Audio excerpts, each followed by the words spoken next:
ನಮಸ್ಕಾರ. ಇಂದು ನಾವು ರುಚಿಕರವಾದ ಮದ್ದೂರೊಡೆ ಮಾಡುವ ವಿಧಾನವನ್ನು ತಿಳಿದುಕೊಳ್ಳೋಣ.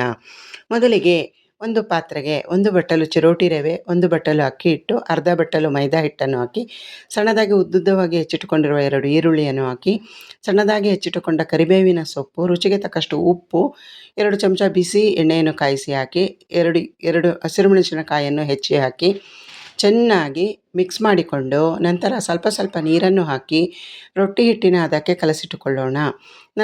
ನಂತರ ಸಣ್ಣ ಸಣ್ಣ ಉಂಡೆಗಳನ್ನಾಗಿ ಮಾಡಿಟ್ಟುಕೊಳ್ಳೋಣ.